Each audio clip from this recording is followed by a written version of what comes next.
This edition of Today's Wildlife, we're going to get a bit of a history lesson.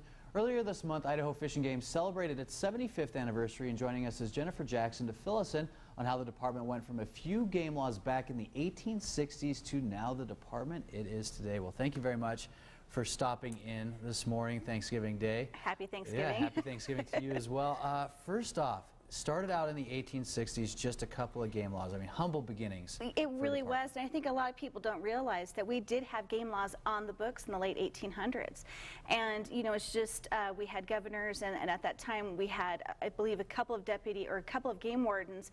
And there were some basic rules to follow when it came to hunting and fishing to help preserve the wildlife resource for those that used it and to preserve the hunting heritage as well.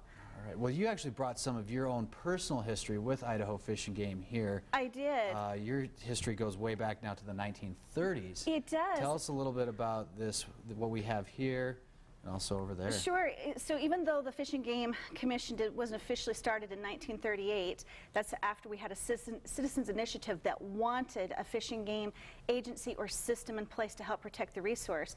We still had some wardens on the books. Okay. And during the 30s, my grandfather, who was a jeweler in southeast Idaho in Montpelier, was actually a deputized game warden. Okay. So I have a certificate from 1931 that was signed from the state game warden at that time.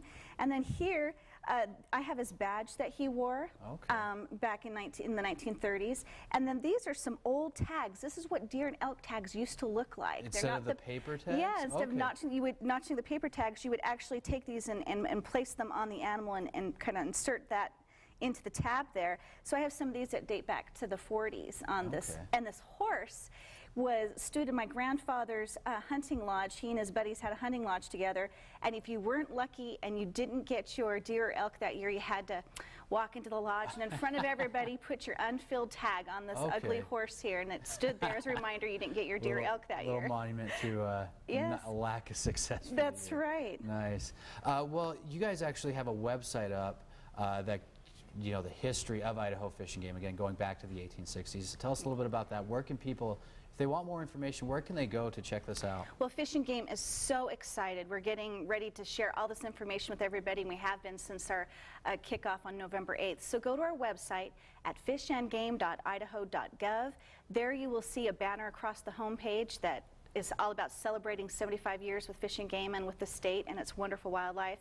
Access to amazing vintage photos, vintage video, black and white video, and some great timelines that show you the history of Fish and Game laws and the Fish and Game Agency.